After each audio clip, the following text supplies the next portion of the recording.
Fala, galera do Arquibancada Tricolor, estamos aqui de volta com mais uma matéria especial, dessa vez cobrindo as eleições presidenciais ao São Paulo Futebol Clube.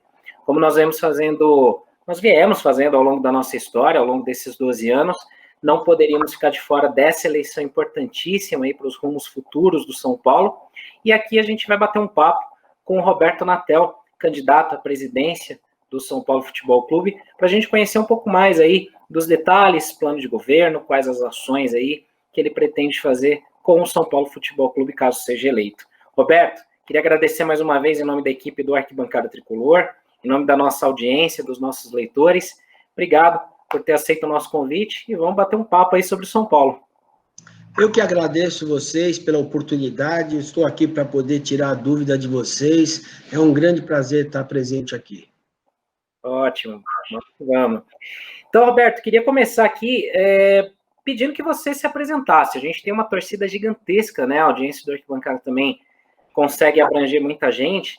Queria que você se apresentasse um pouco, contasse um pouco da sua ligação com o São Paulo. Claro que o seu sobrenome dispensa apresentações, né?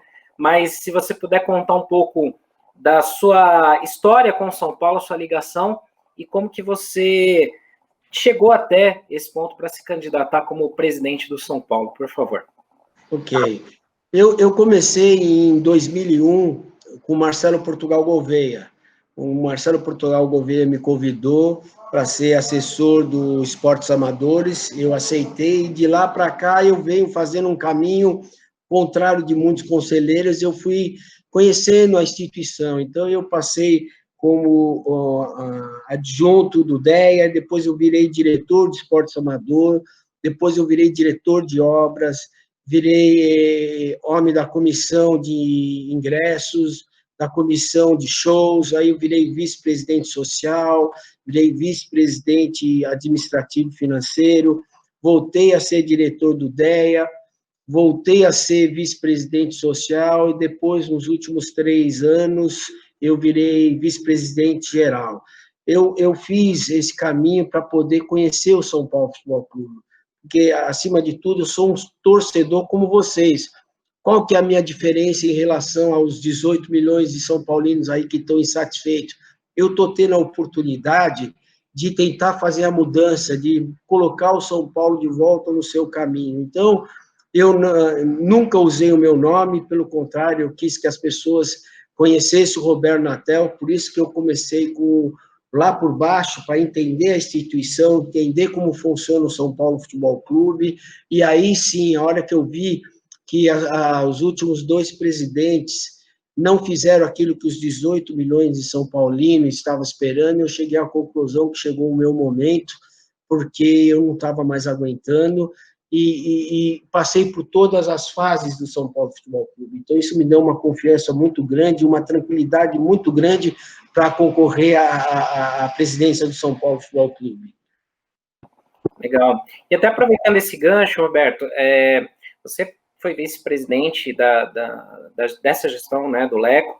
Como que você vê, agora até um pouco mais de fora da gestão, né, por conta da sua decisão política com o Leco, e que também te motivou a se candidatar, como que você poderia resumir, assim, em alguns minutos, esse momento do clube, né? O São Paulo, ele vem numa turbulência, digamos, política, que também se reflete no campo, né? Acaba refletindo nos resultados do campo.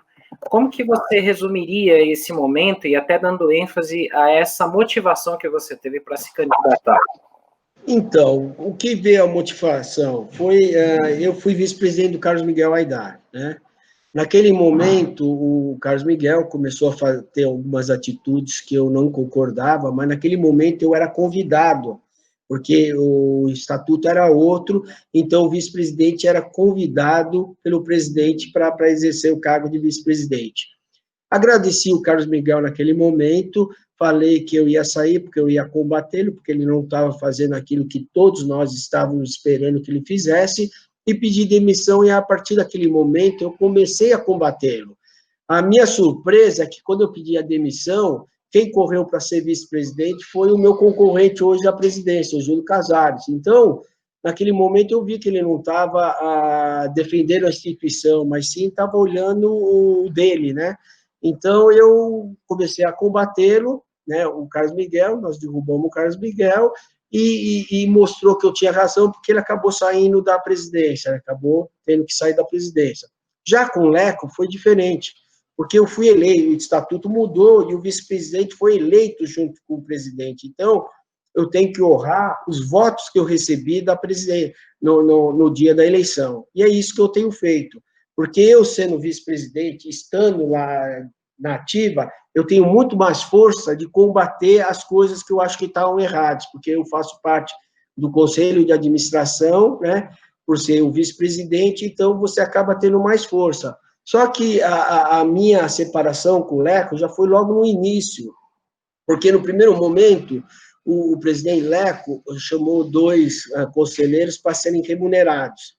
Até aí eu não vi nada demais, porque eu achei que eram pessoas de sua confiança, que ele queria do lado dele, que é uma coisa devida, então naquele momento eu não achei que tivesse algum problema. Pela minha surpresa, ele começou a contratar 3, 4, 5, chegou a 8 conselheiros remunerados. Foi que eu comecei a votar já no terceiro candidato que ele botou como executivo remunerado, eu já votei contra. Então, eu comecei a combatê-lo naquele minuto, porque eu falei assim, presidente, você está fazendo uma mini Brasília de São Paulo, do São Paulo Futebol Clube. Está errado, você não precisa fazer. Ele falou, não, eu posso fazer, e vou continuar fazendo. E as contratações que ele começou a fazer sem critério, eu já dei, eu não gosto de dar muito nomes, mas eu falei já lá atrás do Jean, sendo que a gente tinha o goleiro da base, que era da seleção nossa, não precisava ter contratado o Jean, o Maxwell, que estava machucado, e assim para outros jogadores. Se você listar lá, tem vários jogadores que a gente nem vai lembrar. Então, a partir do momento que eu comecei a sentir que a administração não era coerente com o que foi falado na campanha, que ia fazer um profissionalismo, ia colocar um São Paulo diferente, e foi exatamente o contrário. Eu vim combatendo a gestão, tive razão também nesse sentido, porque veja a dívida que o São Paulo tem hoje, 570 milhões, é uma coisa muito grande para o São Paulo Futebol Clube, para qualquer time, e até o final do ano, provavelmente, por causa da pandemia e outros fatores, o São Paulo chega a 800 milhões. Então, essa foi a razão que fez eu, como torcedor, como vocês, a tomar essa atitude, bater de frente contra a máquina, contra todos, e bater de frente para escolher as pessoas que estão interessadas em trabalhar para o São Paulo e botar o São Paulo no seu caminho, que foi o caminho das glórias.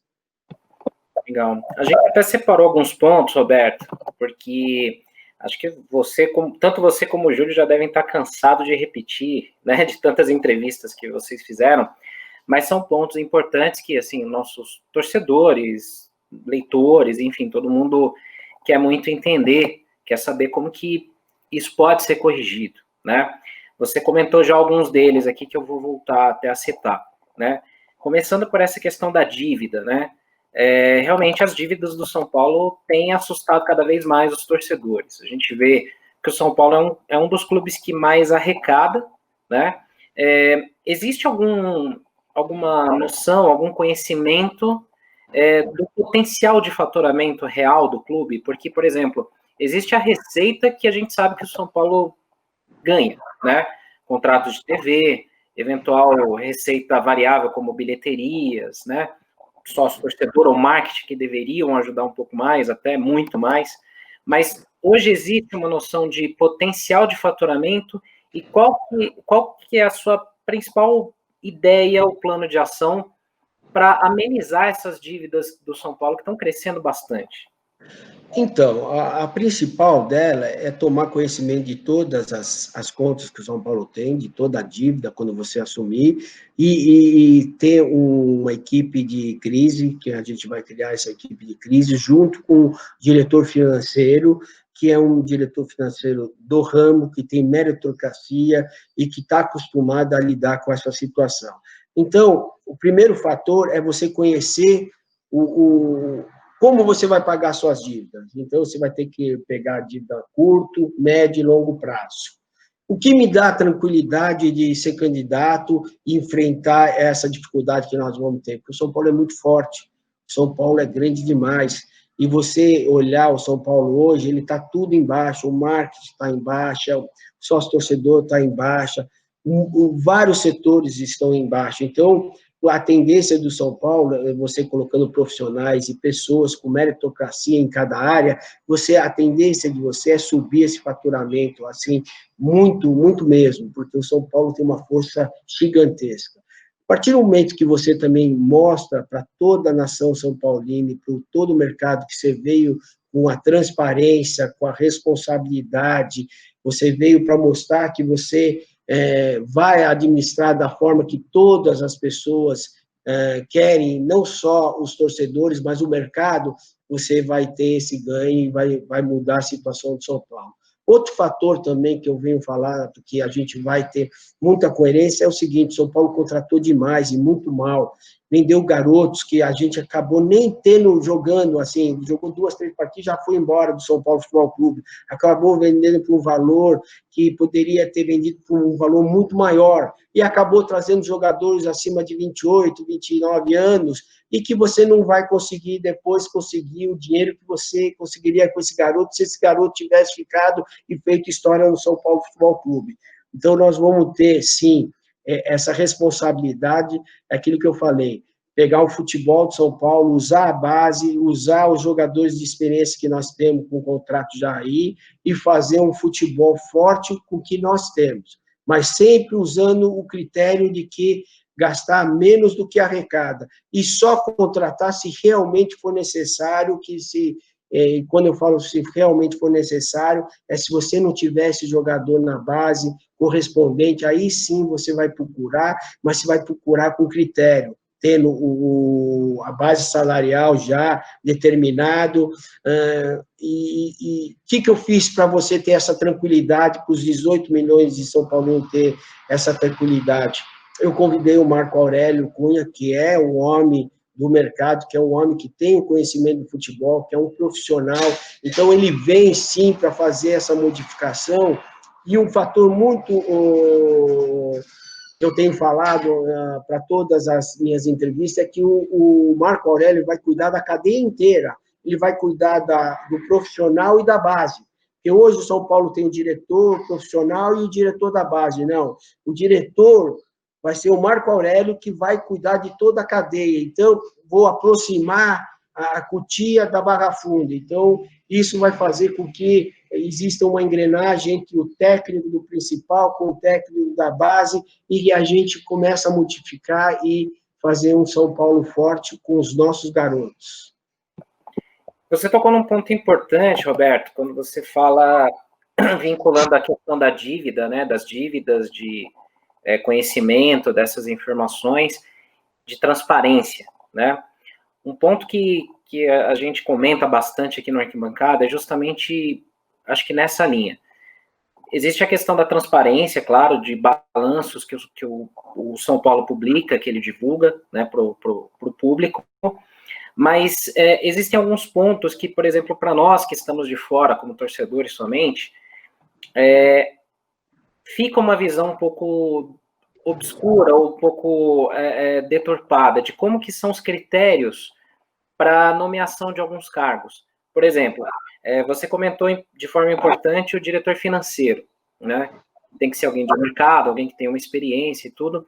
E normalmente o que a gente vê nos últimos anos é que a cada gestão entra um diretor financeiro, né? Claro, nomeado por aquela chapa vencedora, e esse diretor financeiro, de repente, acaba sendo mudado ano a ano, a cada gestão, né? Como que são os critérios que você imagina para nomear alguns cargos específicos? E a gente tem muita curiosidade, principalmente nas cadeiras de marketing, a diretoria financeira e o diretor de futebol. O diretor de futebol você já comentou do Marco Aurélio, né? E depois eu volto a falar sobre ele também.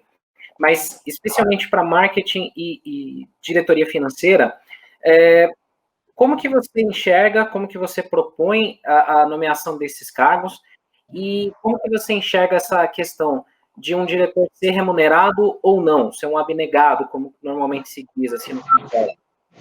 Então, é aquilo que eu estou falando. Eu vou trazer um diretor financeiro, um diretor de marketing do mercado, uma pessoa que é conhecida no mercado. A hora que eu apresentar esses diretores, o mercado de marketing conhece, e o diretor financeiro, esse diretor financeiro, o mercado financeiro conhece ele. É assim que a gente vai fazer. Será pessoas que tenham experiência nos seus ramos e que tenham meritocracia. Isso que vai ser a diferença nossa. Agora, existem uns cargos, sim, de pessoas que vêm com a dedicação, como você está falando, que é o setor da parte social. Então, você tem alguns setores que vão continuar a ter esses diretores, porque não há necessidade de você criar um curso de São Paulo, porque ali não seria necessário você ter uma pessoa especializada. Eu digo na parte social, porque a parte social sempre foi muito bem tocada e sempre foi muito bem gerenciada. Tanto é que a parte social ela é autossuficiente. Então, é usar critérios, usar medidas para que a gente mostre para toda a nação são paulina de que nós estamos, sim, sendo transparentes e que nós vamos mostrar mês a mês para todos os são paulinos de que o São Paulo vai voltar a ser um time diferenciado. O que aconteceu nesses últimos anos é que o foco não foi o São Paulo Futebol Clube, foram as pessoas. Você tem que pegar pessoas que o foco vai ser o São Paulo, que vão trabalhar para o São Paulo Futebol Clube. É assim que você faz um time forte, então todos com o mesmo objetivo, na grandeza do São Paulo, nos títulos do São Paulo, e é isso que eu estou brigando muito forte, porque eu comecei a minha campanha para presidente, eu ganhei uma convenção, então já foi uma convenção, já foi democrática, então existiam 3 candidatos, Silvio de Barros e Marco Aurélio Cunha, e eu acabei vencendo. E eu estou indo nesse processo, um processo diferenciado, porque eu não loteei nenhum cargo. O único cargo que está prometido, e que todos vocês sabem, é o de futebol do Marco Aurélio Cunha. O resto eu estou tranquilo de colocar pessoas sérias, e estou com essa campanha desde o início. Então, isso mostra que eu já sou diferente, já estou sendo diferente, porque o problema não é agora nas eleições, mas é após, quando você vencer. Se você já se comprometeu todo antes, você é mais do mesmo. Então, eu já tenho demonstrado isso, que eu vou fazer esse diferencial, que eu estou batalhando muito para isso, tenho uma responsabilidade com vocês, São Paulino, com vocês, torcedores, eu tenho uma responsabilidade muito grande com a família, que sempre fez muito para o São Paulo Futebol Clube, então eu tenho um orgulho muito grande e tenho uma responsabilidade muito grande para poder fazer esse diferencial e fazer com que o São Paulo volte sim para o caminho dele, porque eu mesmo, com vocês, não estou aguentando. E, Roberto, complementando, muitos torcedores, jornalistas, né, muita gente que está acompanhando, né, o São Paulo e esse período de eleições aqui, tem citado muito uma questão que é a separação, por exemplo, do social, da área social, do futebol.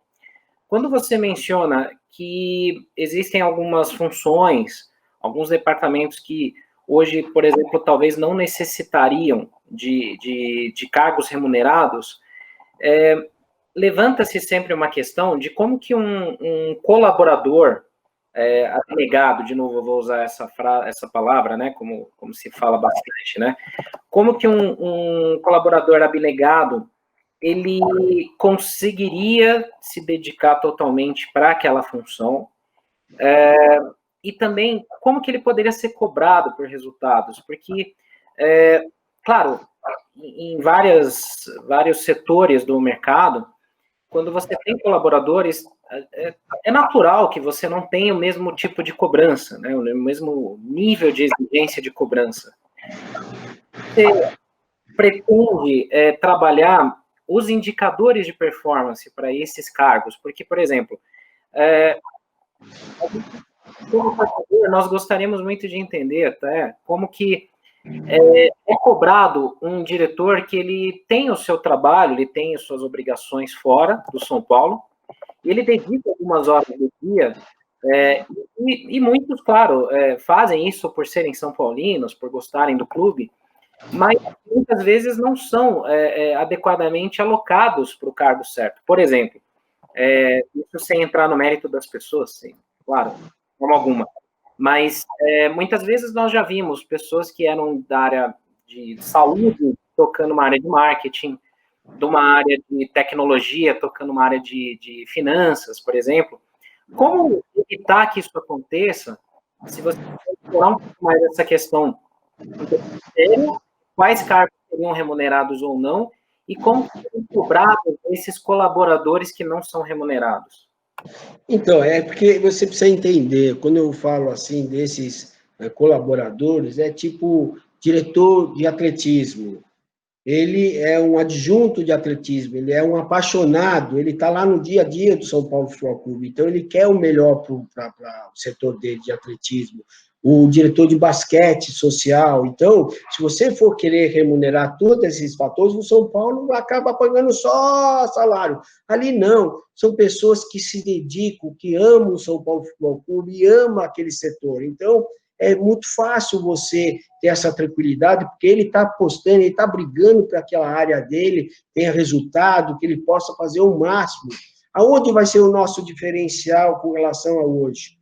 Se eu vou fazer, eu vou dar um exemplo. O São Paulo tem um time de basquete hoje, tá? O diretor de basquete lá é um abnegado. Só que ele quer o basquete de qualquer forma, e o basquete está aí hoje, é um time forte do São Paulo Futebol Clube. Mas aonde foi o grande erro? Você primeiro tem que ter o marketing. Aí você vai ter esse diretor de marketing, que é um profissional da área, que ele tem o objetivo de atingir as metas que a gente determinou. Então, se a gente vai fazer um time de basquete, primeiro a gente tem que ter o patrocínio, ter o recurso para você fazer um time forte. Caso do atletismo que eu falei, é lógico, sem dizer nomes. O diretor de atletismo, pô, eu quero fazer uma equipe de atletismo legal. Você tem o recurso? Com a mensalidade que o clube paga, com a contribuição que o seu setor tem, dá para fazer essa equipe? Ah, não dá, falta X reais. Então, a primeira coisa, você vai sentar com o profissional de marketing, pedir esse recurso. A partir do momento que ele conseguir esse recurso, você vai ter, sim, a sua citação, nós vamos aprovar, porque o São Paulo arrumou os recursos para você poder atingir a meta sua. É isso que eu quero dizer. São setores que você tem condições, sim, de você colocar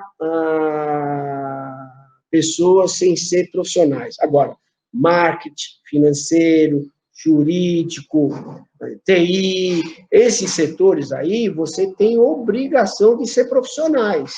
E eu digo mais, a parte social, ela não é problema para o São Paulo Futebol Clube. Se criou um mito muito grande com relação a isso, né, de que a social é um problema. Eu não vou separar a social do futebol, não. São Paulo é aquilo que eu venho falando para todos. Eu conheço o São Paulo Futebol Clube, eu comecei de baixo para entender o São Paulo Futebol Clube. São Paulo Futebol Clube tem 4 filhos, que é o Social, Morumbi, Barra Funda e Cotia. Então, você tem que cuidar dos seus filhos e não abandoná-los. E não falar que a social é um problema. Nunca foi um problema.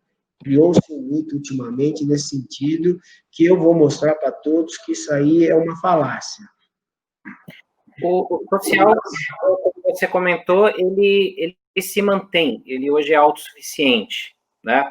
Mas, da mesma forma que você comentou também, acredito que o grande problema do São Paulo é o futebol. Problema no sentido de resultados, né? De gestão. E nessa questão específica de seleção de cargos, ou de indicações, ou critérios de seleção de cargos, eu entendi o seu ponto perfeitamente da questão dos departamentos sociais, por exemplo, basquete, handball, vários outros que funcionam ali de uma maneira hoje que se sustenta, ou deveriam se sustentar, né? Mas o que serve para o futebol mesmo, ao longo dos últimos anos, a gente ouviu muitos cargos serem direcionados nessa linha, né? Você mesmo citou o Leco, né? Como como essa parte de ter indicado pessoas de sua confiança, uma, duas, né, que motivou sua saída, sua separação. No futebol, dá para dizer, então, que na sua gestão, a ideia é que, assim, no social você tenha cargos abnegados de colaboradores que hoje já trabalham dessa forma, mas no futebol a gestão seria muito mais nessa linha de cargos remunerados com profissionais de área reconhecidos. Só não ficou muito claro para mim um ponto. Esses cargos eventualmente remunerados no futebol, eles seriam supervisionados por alguém no São Paulo? Teria um diretor que faria gestão disso? Como que seria o funcionamento disso olhando só o futebol? Olha, o Marco Aurélio vai vir como colaborador. Qual que é o diferencial nesse sentido? Ele é um profissional da área. Ele já trabalhou em todos, mesmo no São Paulo, ele trabalhou como profissional, como uma pessoa remunerada.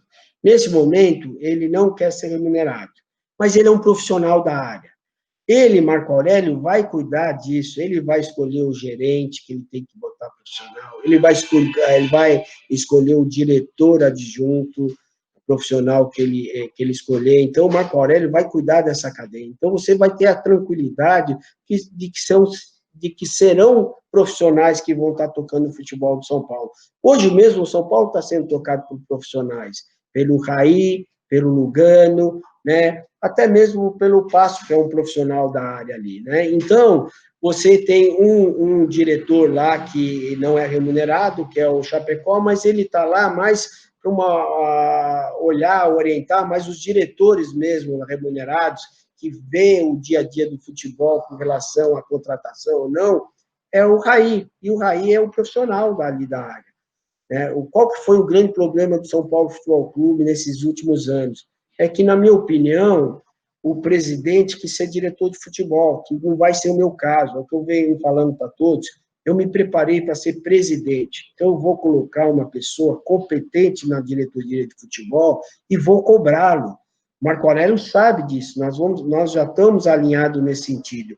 E eu vou fazer o papel do presidente, que o presidente tem que fazer o papel dele na CBF, na Federação Paulista, na Conmebol, nos bancos, nas empresas patrocinadoras de São Paulo. Ele tem que fazer o papel de presidente e não de diretor de futebol. Eu acredito também que São Paulo não teve aquele sucesso, como você está falando, por causa da ingerência. O presidente quis tomar conta disso. Eu acho que o Raí e o Lugano tiveram muita dificuldade. Isso é uma percepção minha, eu não tenho a certeza, porque eu não estou lá no dia a dia, não tive oportunidade de estar lá, porque eu virei oposição, e eu, como oposição, não vou incomodar as pessoas, pelo contrário, eu quero que o São Paulo vá bem, eu estou combatendo internamente para que o São Paulo sempre tenha uma força e seja melhor, é nesse sentido. Mas eu tenho certeza que eu acho que, no caso do Raí, do Lugano, o presidente acabou passando algumas vezes por cima deles, né? Eu acredito, isso é uma opinião minha, tá? Não é um fato. Mas eu não vou fazer isso, eu vou determinar o que é necessário do futebol, e o Marco Aurélio é que vai tomar as providências nesse sentido, junto comigo, mas isso que vai ser o diferencial nosso. Você pode ficar tranquilo que esses setores vão ter pessoas que são do ramo e que tenham meritocracia, não tenha dúvida disso.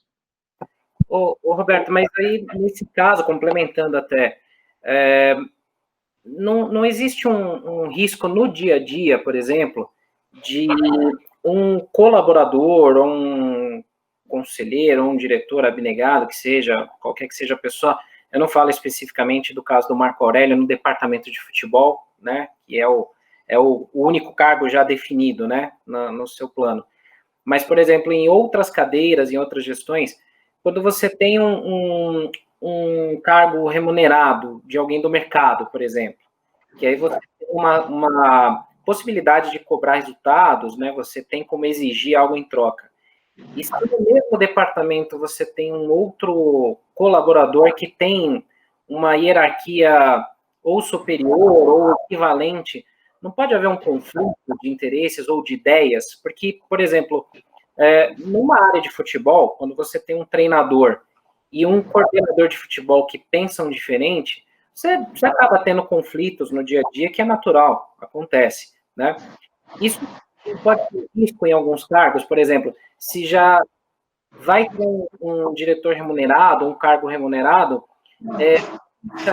um abnegado junto, um colaborador, seria necessário ou não é a ideia essa? A ideia é da parte financeira, essas outras partes que vai ter o diretor executivo, não vai ter ninguém acima dele. Pelo contrário, eu vou dar condições para que esse diretor é que vai ser responsável pela área e que vai ser cobrado. Então, não vai ter um delegado que vai chegar e vai comandar. Houve isso no São Paulo Futebol Clube, e o São Paulo Futebol Clube fazendo com que o colaborador estivesse acima do executivo, vocês, desculpa, tá? Que aqui o São Paulo não, desculpa, o São Paulo não vai ter ninguém acima do diretor executivo, absolutamente ninguém acima do diretor executivo. Então, não precisa se preocupar com isso. A parte onde vai ter os seus colaboradores é a parte da parte social, onde lá tem condições de fazer isso. Na parte que é a parte do coração do São Paulo, da cabeça do São Paulo, serão profissionais. E ali quem vai tomar as medidas são os profissionais. Ok. Então, é só para recapitular aqui para o torcedor, nosso espectador aqui do Arquibancada, então, e aí comentando já um pouco mais no seu plano de gestão, as áreas sociais continuam tendo a gestão dos colaboradores, dos abnegados de cada setor, como já acontece hoje, né? E no futebol, a ideia é seguir com cargos realmente profissionais, remunerados, e eles com a sua autonomia, que é algo que a gente sempre pontuou nas últimas gestões do São Paulo, que foi algo que não aconteceu, né? Isso passa também por um outro ponto, Roberto, que a gente fala muito aqui de autonomia, auditorias e compliance, né? Quando a gente pensa num modelo profissional de gestão, não necessariamente de um clube-empresa, né? Mas qualquer entidade organizada, existem esses setores, né, para se manter a lisura, a transparência. E o São Paulo teve recentemente várias questões em outras gestões, como casos da Under Armour, casos do Jack, contratos de jogadores com comissionamentos, ou contratos de publicidade com comissionamentos que não ficaram muito bem explicados, né? Isso passa também por uma outra questão que foi levantada também, e aí eu queria que você pudesse também explicar aqui para o torcedor, comentar até mais detalhes, como que funcionará na sua gestão essa questão de contratos de serviços e trabalhos que são feitos muitas vezes por empresas de conselheiros, né? E muitas vezes, assim, claro, por ser alguém de confiança, por ser alguém próximo, a tendência é que se indique uma empresa que seja de gestão de algum conselheiro, de algum associado. Mas isso, de uma certa forma, numa organização, fere a ética, né? Isso já aconteceu outras vezes no clube. Como que você enxerga isso? Como que você vê evitando esse tipo de situação, até mantendo a ideia da transparência da gestão, para que São Paulo tenha uma saúde financeira para renegociação de dívidas e tudo mais? Então, aquilo que eu falo para você, eu mesmo acabei atendendo o São Paulo Futebol Clube com minha empresa, porque me pediram lá atrás com relação ao posto de gasolina. Mas naquela época não tinha, o estatuto era outro. Hoje o estatuto é bem claro que não pode existir, então não vai existir na minha gestão nenhum conselheiro sendo remunerado no cargo com a sua empresa, não vai ter. No passado isso existiu sim, eu mesmo acabei atendendo São Paulo, não sei se você sabe do caso do posto, que muita gente falou, mas o que me deu a tranquilidade? Naquele momento, o diretor administrativo veio e me pediu para que o São Paulo abastecesse no meu posto. Eu não queria atender, eu estou com o posto desde 82 e nunca tinha atendido o São Paulo Futebol Clube. E naquele momento, o diretor falou que estava com problema e que precisava que o São Paulo abastecesse no meu posto. acabei sendo convencido. O que me deu a tranquilidade, é o que eu tenho falado para todo mundo, é que o São Paulo tinha 9 carros e gastava 70 mil por ano. Nós estamos falando por ano, tá? 9 carros, gastava 70 mil por ano. Veio para o meu posto com 11 carros, ou seja, 20% a mais, e gastou 40 mil no final do ano, ou seja, realmente tinha algum problema. Isso me deu a tranquilidade naquele momento de que ele realmente tinha um problema e que ele tinha razão. Mas eu acho que é desnecessário realmente, porque depois as pessoas acabam usando isso para um lado contrário, usando uma política como se você tivesse feito alguma coisa errada. Então, como já o estatuto mudou, não vai ter esse problema, não vai ter isso na minha gestão, não.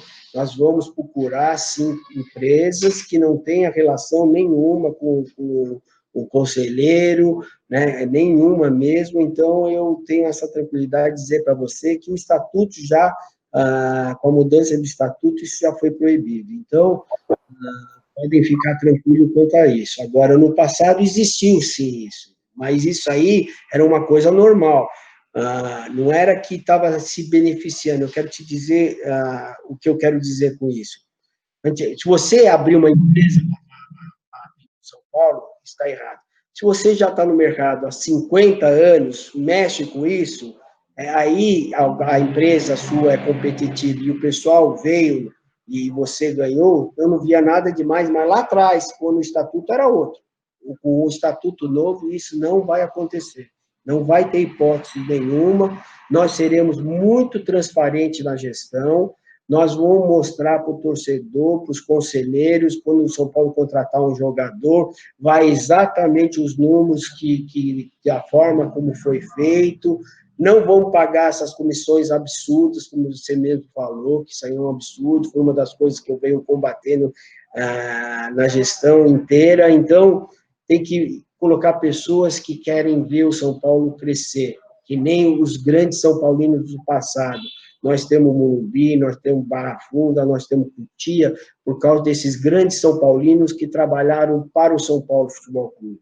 Você tem que colocar esse foco nesses trabalhadores, desses conselheiros que estão aí, nos executivos que vão ser executivos remunerados, que você vai determinar a diretriz e o objetivo, eles vão ter que atingir esse objetivo, como qualquer empresa grande, se não atingir o objetivo, existem consequências. E com o São Paulo vai ser assim também. Uma outra linha complementando também ainda, Roberto, como que se fiscaliza isso? Por exemplo, não só em contratos de serviços grandes, né, como você mencionou, do seu posto de gasolina, para evitar que isso aconteça novamente, dê margem, né, para que se pergunte sobre a ética desse tipo de ação, mas em contratos pequenos, por exemplo, serviços de advocacia, serviços de papelaria, onde realmente existe também esse tipo de possibilidade. E na contratação de jogadores, quando você menciona, por exemplo, comissionamento e tal, o comissionamento ele é até uma prática existente no mercado, né? Não é uma prática ilegal, desde que ela seja pautada por alguns itens de compliance. Por exemplo, numa empresa que vai fazer um contrato de fornecimento de um serviço, cota-se 3 empresas no mercado para ver qual que tem a melhor oferta, benefício. Como que isso é fiscalizado no clube? Quem que vai fazer essa fiscalização? E se isso também vai acontecer, por exemplo, num departamento de futebol, num cenário que você comenta, por exemplo, o Marco Aurélio ele vai cuidar da gestão do futebol. Ele é um cara experiente, é um cara que já tem um histórico no São Paulo, né? Ele vai ter 100% de autonomia para fazer as negociações, as contratações.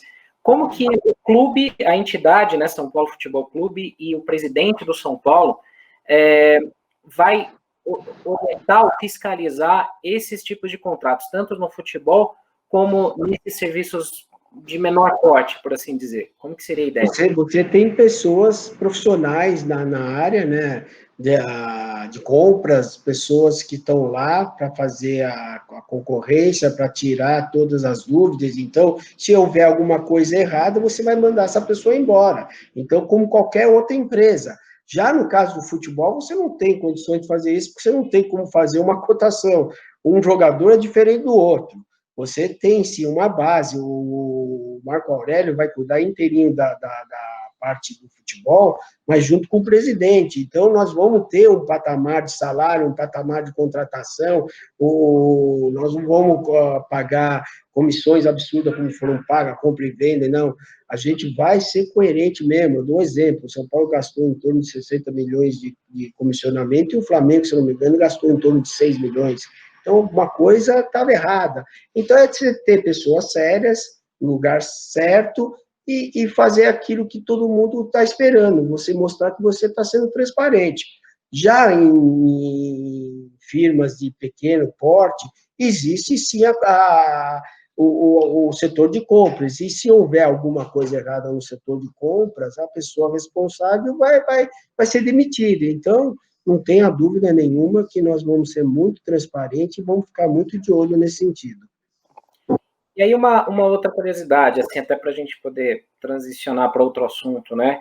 O Conselho de Administração do São Paulo, hoje, que é formado por várias pessoas, até do mercado, do clube também, nos passa uma impressão, para quem está de fora, assim, que é um grupo que acaba tendo não muito poder ou não muita relevância, não tem um peso de voz hoje no clube, né?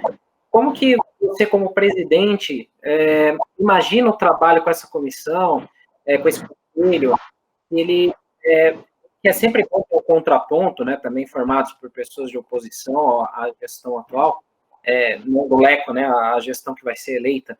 Como que você imagina o trabalho com esse conselho de administração? Isso continua, não continua? Você acha que é algo que ainda tem pouco voz no clube?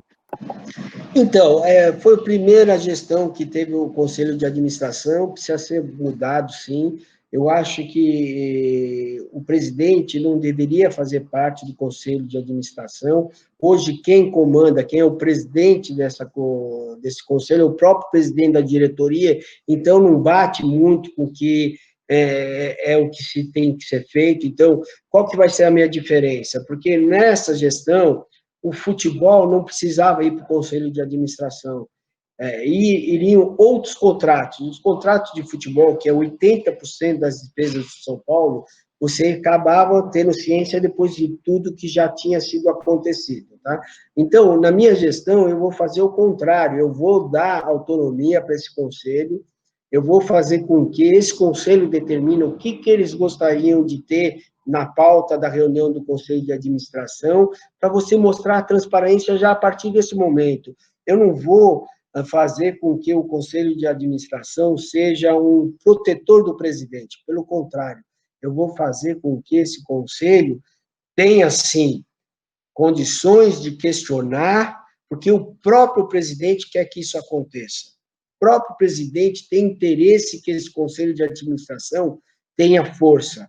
Então, por esse motivo, se a gente for contratar um jogador, vou sentar com o nosso conselho de administração, vou mostrar qual que é a forma, quem são as pessoas que estão nessa transação, que estão fazendo, porque hoje você não consegue, infelizmente, você não consegue contratar o jogador sem uma parte do seu empresário, isso não acontece. Mas existe um patamar que você pode brigar, sim, e nós vamos brigar, sim, por esse patamar, lá embaixo, e a partir do momento que você já está sendo transparente com esse conselho de administração, e vai ser uma coisa que eu vou querer fazer com muita força, essa mudança do conselho de administração, para que esse conselho de administração tenha força lá na frente, mudando o estatuto, aí sim a gente começa a ser um grande time de novo, volta a ser um time com referência, mostrando que a gente está diferente e que o nosso objetivo é trazer glórias com transparência, com credibilidade, com responsabilidade. Legal. A montagem de um clube vencedor, né, com grandes jogadores, com elencos fortes, passa muito por receitas, né, e a gente vê que o São Paulo hoje, ele deixa a desejar em algumas áreas que poderiam arrecadar muito mais para o clube. O São Paulo tem um estádio próprio, né, há muitos anos, o São Paulo é pioneiro num programa de sócio-torcedor que ficou defasado com o tempo, e tem um modelo de marketing que hoje não explora figuras midiáticas que o São Paulo tem, né? tanto na sua história como até no elenco atual. Falando sobre esses 3 pontos, Roberto, como você enxerga o Morumbi para esses próximos anos, né? Vendo que o São Paulo hoje concorre com estádios mais modernos, o termo arena ficou um pouco pejorativo, né? Até o próprio torcedor leva para um lado errado, mas a gente aqui na arquibancada entende muito que o Morumbi ele é peça importantíssima para arrecadação de receitas, não só como bilheteria. O que você enxerga para o Morumbi para os próximos anos, em termos de modernização, obras ou de arrecadação? Então, primeiro você tem que. O estádio nosso é um estádio muito grande, é um estádio generoso, é um estádio que tem um cuidado. Se você andar no Morumbi, você vê que tem uma manutenção. Você precisa adequar algumas coisas para você voltar a ser concorrente, a voltar a ter os shows do Morumbi. Eu tenho, sim, quais são as necessidades que nós precisamos fazer para que haja essa mudança e que nós voltemos a ter os shows do Morumbi. Isso vai acontecer sim, porque eu que toquei os shows do Morumbi, eu fiz quase todos os shows do Morumbi, e eu, naquela época, eu tinha o conhecimento, porque eu estava à frente disso. Eu, nesses anos que o São Paulo acabou perdendo esses shows, eu fui nos shows que tiveram no Allianz, fui conversar com cada organizador, perguntando por que eles estavam lá naquele momento, qual que era a dificuldade que eles estavam tendo com relação ao Morumbi. Então, nesses anos aí, eu conversei muito e tenho, sim, na cabeça o que é necessário para fazer essa mudança, né? E vou fazer essa mudança porque não é uma reforma muito grande, é uma reforma que dá para você ir fazendo com a contratação dos shows. A partir do momento que você tem o conhecimento, que você consegue, esse dinheiro dos shows, você joga nessa modificação, nessa reforma, você vai acabar trazendo o Morumbi de volta aos grandes shows. Os grandes shows voltarão ao Morumbi. E temos que também fazer o dia a dia do estádio, fazer com que eventos venham para o Morumbi. Então, modernizar nesse sentido, ver quais são as necessidades para fazer uma palestra, para ter uma reunião de uma empresa lá dentro, para você divulgar algum produto. Nós também vamos ter, através do diretor de marketing, do diretor do estádio, fazer com que o estádio tenha essa vida nova dentro do estádio, que já tem uma vida, porque nós já temos restaurantes, já temos 3 tipos de restaurantes dentro do estádio, tem uma loja lá dentro, temos um buffet infantil, temos refis, que é de fisioterapia, temos a companhia atlética, é aumentar esse leque aí para que aumente mais o número de pessoas andando dentro do Morumbi e conhecendo o Morumbi. Também vamos modernizar com relação à tecnologia, para que quando você entre no Morumbi, você já está com o seu celular já vai poder acessar o que tem no Morumbi, o que ele está procurando. Então, além de você fazer essa parte de informática, você vai começar a conhecer as pessoas que convivem, que andam dentro do Morumbi, que vêm no dia a dia no Morumbi. Tudo isso são novos recursos, novos meios de você arrecadar verba para o São Paulo Futebol Clube. E nós vamos fazer isso contratando profissionais especializados na áreas. Essas áreas, você tem que trazer as pessoas executivas que têm a meritocracia e que são dessas áreas, porque aí sim você vai ter um ganho muito grande, que é aquilo que você falou, o São Paulo está lá embaixo. Então, a tendência é só subida. Legal, são pontos importantes. E aí, nessa linha também, a gente vê um ponto que até o Arquibancada divulgou bastante sobre iniciativas, a forma com a qual a gente entende que o sócio-torcedor poderia ser mais valorizado no clube, né, pelo clube. Hoje, o programa de sócio-torcedor do São Paulo, ele realmente está sucateado, se você comparar ao pioneirismo que o São Paulo teve, né, no lançamento há mais de 20 anos. Quais são os pontos que o presidente do São Paulo entende que podem ser importantes para renovar o sócio-torcedor e se passa por isso o direito a voto para o sócio-torcedor, que é algo que a gente até tem um abaixo-assinado nosso como um manifesto de como que o torcedor poderia, claro, dentro de regras, né, mas participar mais ativamente da vida social e política do clube. Como que você, como presidente do São Paulo, enxerga essa mudança do sócio-torcedor? Olha, eu venho falando na minha campanha de que eu quero sim uma mudança, a mudança começando pela parte social, porque hoje são 260, na verdade, hoje são 240, e se tornarão 260 conselheiros que votarão para presidente. Eu quero fazer uma mudança onde o sócio do São Paulo vote para presidente. Ao mesmo tempo, eu quero mudar, fazer uma categoria de sócio-torcedor, essa categoria de sócio-torcedor, uma categoria de sócio patrimonial, onde esses aí poderão votar para presidente, porque aí você vai estar abrindo o leque, vai dando possibilidade àquele São Paulino que mora no Nordeste, aquele que mora em lugares muito distantes, ele não precisa ser sócio do clube para poder ter direito a votar para presidente. Então, eu estou numa campanha muito grande, isso aí não é uma coisa do presidente, mas a partir do momento que você está no cargo, você vai ter uma força muito grande para fazer essa mudança.